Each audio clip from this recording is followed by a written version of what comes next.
Welcome back to episode 19 of the Dreamers podcast. We're back bringing you guys professionals in medicine who lead the journey and inspire a lot of students.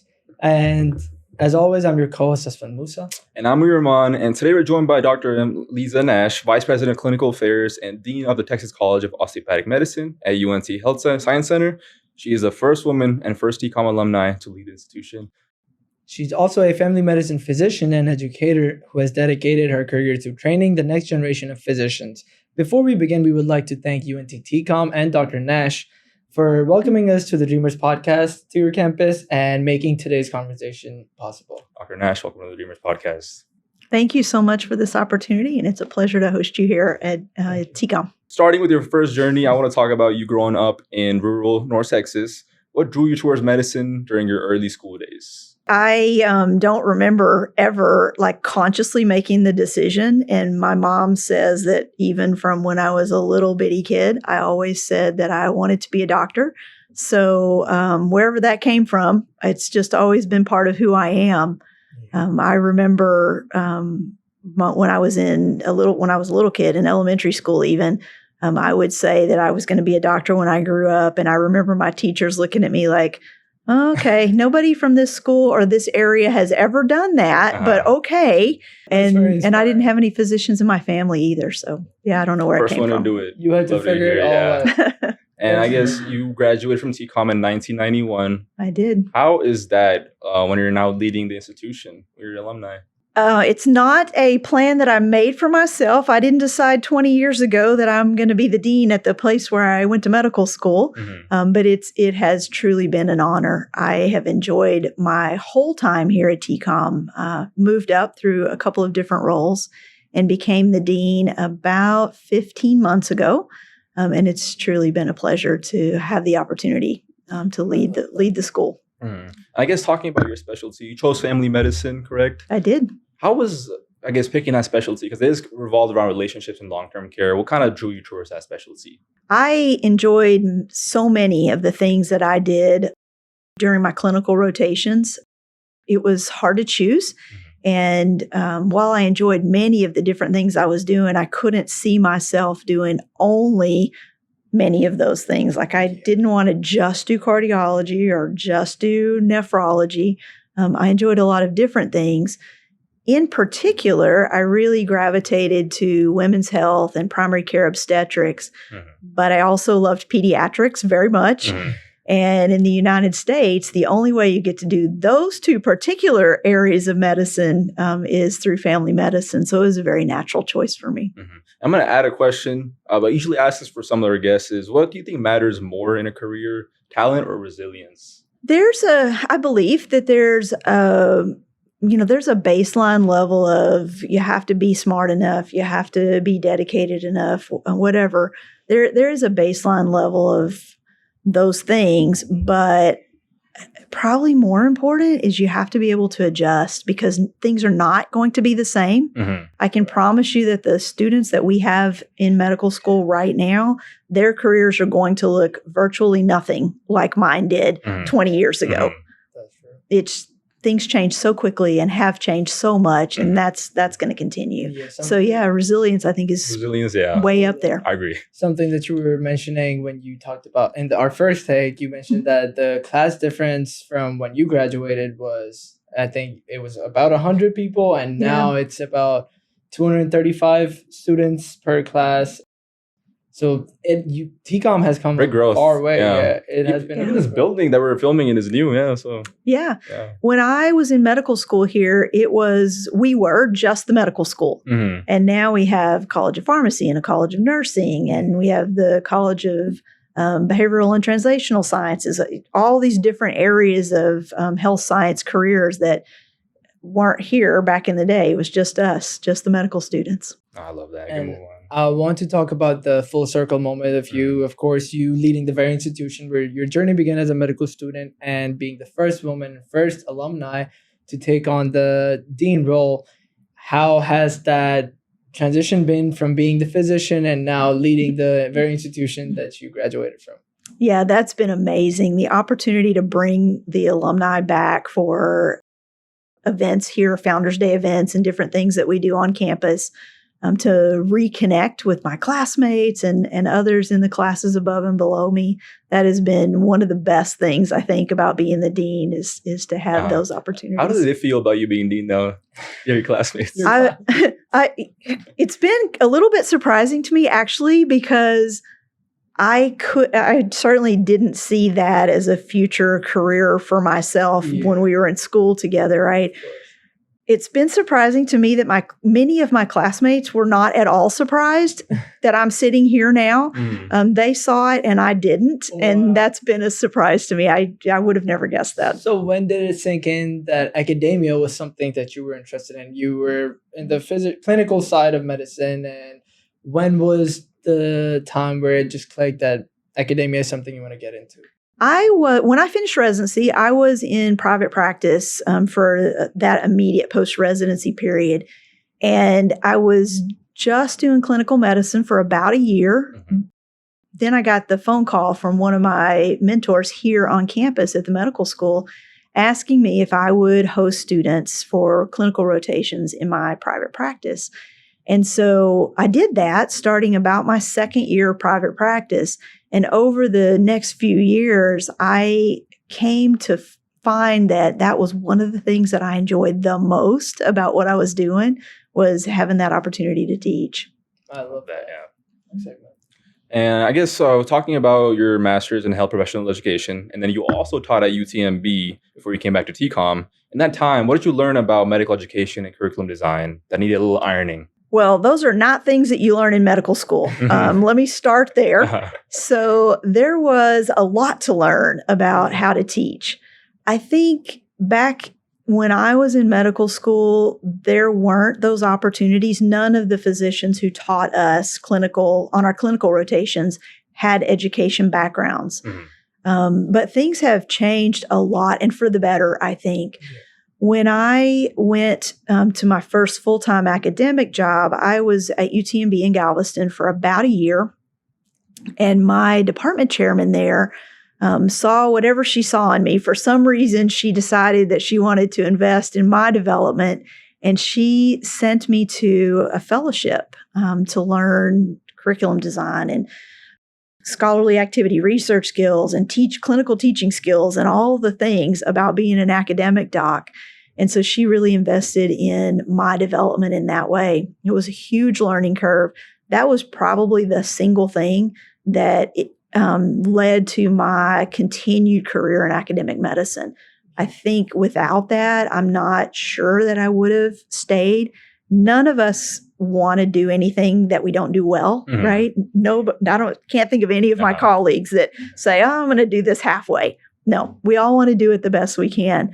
So having that opportunity to develop those specific teaching skill sets and the other pieces that go to being an academic physician really made a huge difference for me.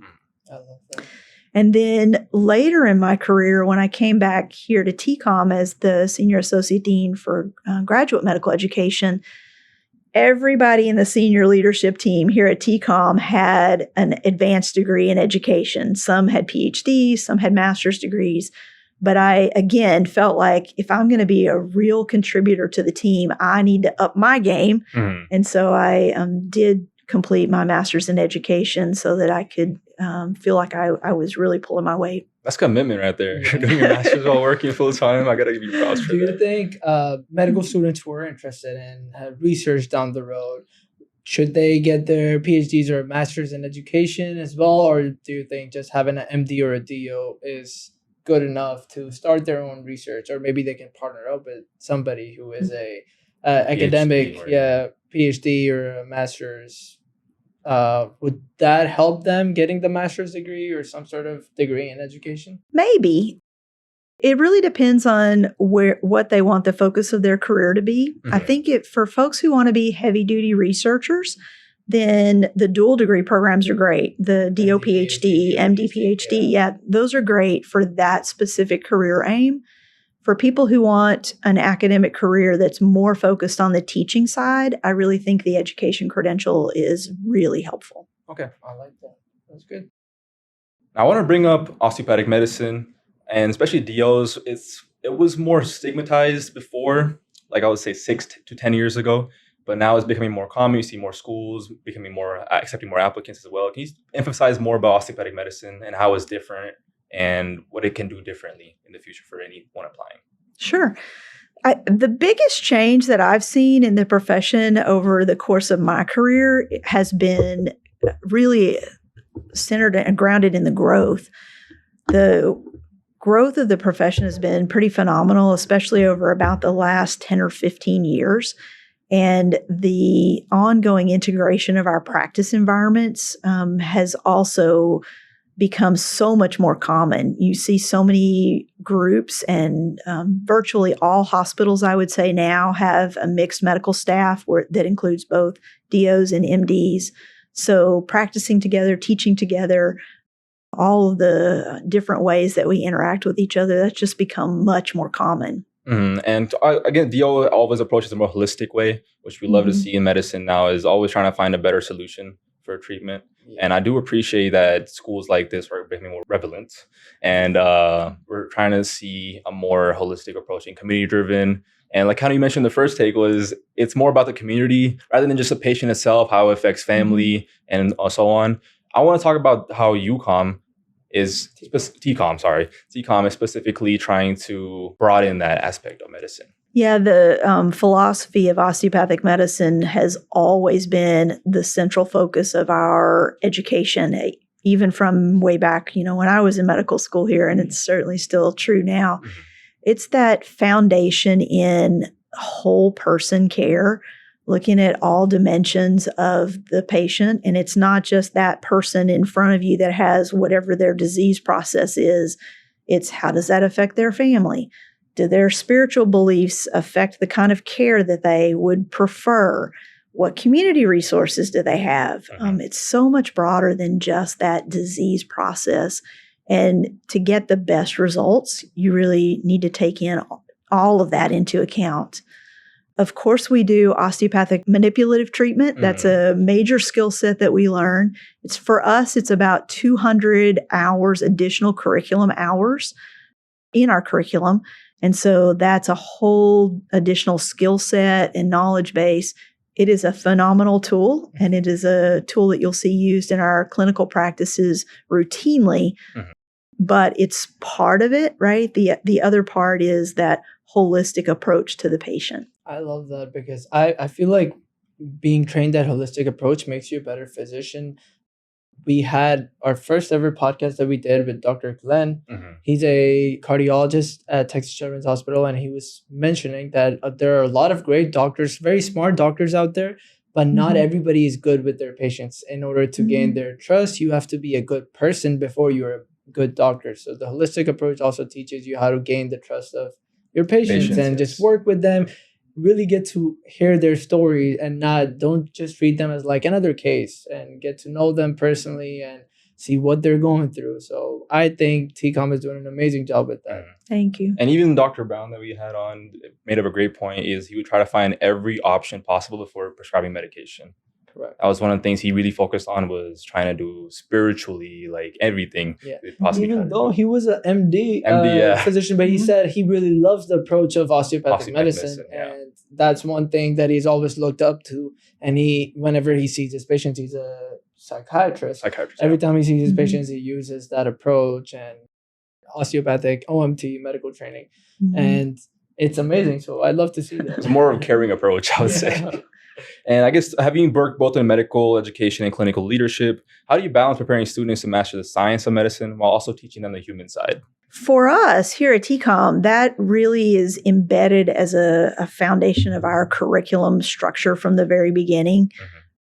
Yes, we absolutely teach the science, but we also teach some of the other soft skill sets that you were just talking about, communication skills and interviewing skills specifically, and there's more to it than just learning about physiology and anatomy. It's all of those pieces together. And if you integrate it from the very beginning, I think that the transition from the classroom to the clinical rotations is so much easier for the students. When I went to medical school, it was very different. We were in the classroom for 2 years. We were learning basic science and all of those classroom-based things. And then there was an abrupt change to clinical rotations, and we really had to figure it out for ourselves in large part how the first section connected to the second section. And now we try to make that transition much more smooth by integrating that from very early in the curriculum. And I feel like support's really important, right? Now I feel like now it's more prevalent for mental health emphasis for the students, which I think is a great option. And well, that segment. I want to talk about your leadership again. Many people believe leadership in medicine requires sacrificing personal life. What has your experience taught you about balance and boundaries, and how do you manage it? Again, so much change over time, right? I remember very well when I was on clinical rotations, certainly when I was a resident, many of my faculty mentors were old school. They lived, breathed, slept, whatever, their clinical practice. And unfortunately, their families and their personal lives often suffered the consequences of that. Many of them were divorced. Many of them never saw their kids, certainly didn't take off on a Friday afternoon to go to a baseball game, or, they just didn't have, that wasn't the culture. They didn't have those opportunities. And I'm so happy to see that we've evolved past that. Yeah. It's very different now. And one of the reasons I think that's so important is because we can't give our best to our patients if we are not ourselves well. I love that. We have to be healthy too. And so finding that right balance between being available for patients and meeting their needs while also taking that time that we and our families deserve, finding that balance is the critical piece. Amazing advice. And was there ever a patient interaction that stayed with you and shaped how you practice or lead today at the institution? Oh, so many. Mm-hmm. I mentioned before, one of my special interests was women's health care and primary care obstetrics. And there I could bore you with hours of stories about, families that I worked with and delivered babies for and took care of those babies after and watched them grow up and took care of their grandmothers. And, just those connections, those personal connections and becoming part of people's lives and part of their families' lives, such a special opportunity that not many professions have. Mm-hmm.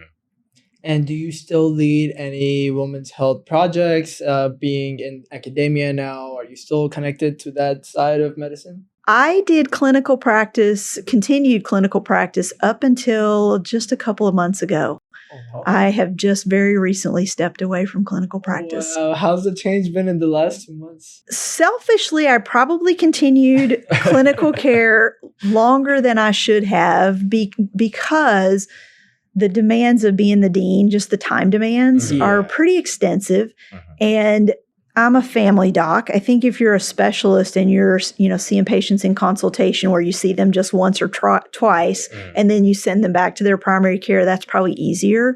Correct. But as a family doctor, I needed to be available more than I was able to just because of the time demand. So for a long time, I felt like, gosh, I'm not giving my patients what I feel like I should because they're seeing my partners more than they're seeing me. And so that was, was the thing. I couldn't have enough time in the clinic to be available as much as I thought I should be.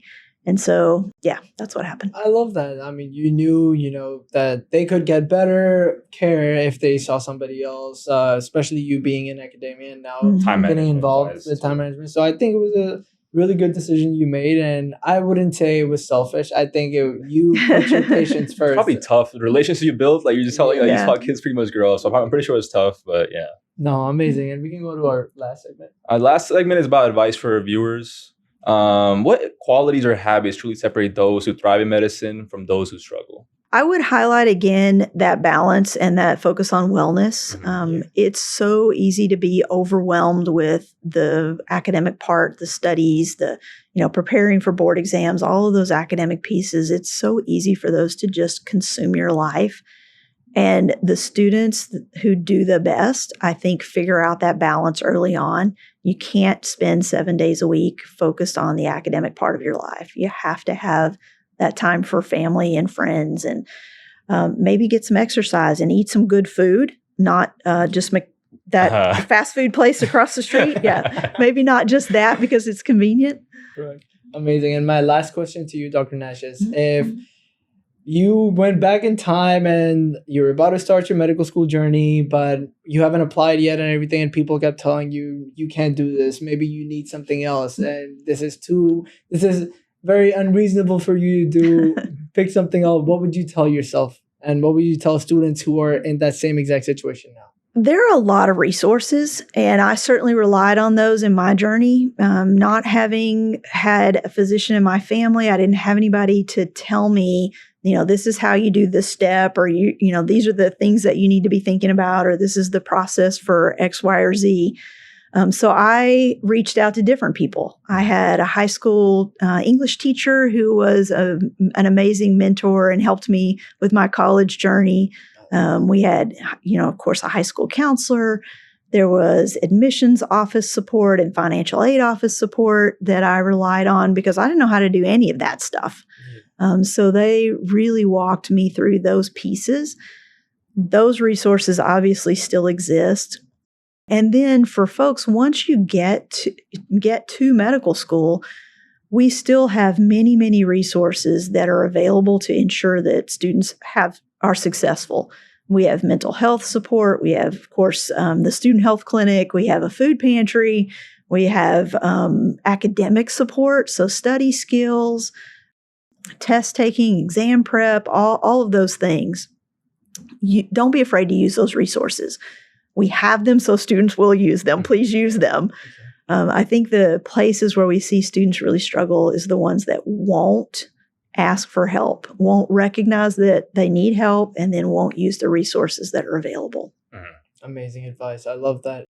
All the people that helped you out in getting you to the position you are, I'm pretty sure they would be very proud of you for the person you have become and the professional you aspire to be still. So thank you for your journey, Dr. Lisa. And honestly, thank you to your team as well. We kind of mentioned this, is like your team is amazing. Yeah. And you mentioned they are. It's always a great team to have. And we've learned in this podcast, second time is a charm. The first time we were supposed to film this was May 15th. We checked. Yeah. And we were not able to make it. And then we just quickly second take. And then we had the second take up here as well. But it all worked out. Thank you so much for your time. Again, it does mean a lot for us, for you coming on and providing your story. It really just showcases your journey, and first person in your like in your family that went to undergrad, graduated, and is now dean. Your story inspires us even more because we are in the same journey as you, being the first generation students going into medicine. No help, nothing. We had to just reach out, like you said, cold email people and ask them, hey, could I have you as a mentor? Yeah. So I loved hearing I was able to learn a lot from you from this conversation today. So thank you for that. Yes. And now this school we both be applying to and learn about it. Hopefully. Perfect. We'll be looking forward to your applications. Thank you so much for having me today. It's been a pleasure to have you on campus with us. Thank you so much. And to our Dreamers audience, if Dr. Nash's story inspired you, like, subscribe, share, and keep dreaming. We'll see you guys next time on the Dreamers Podcast. Thank you.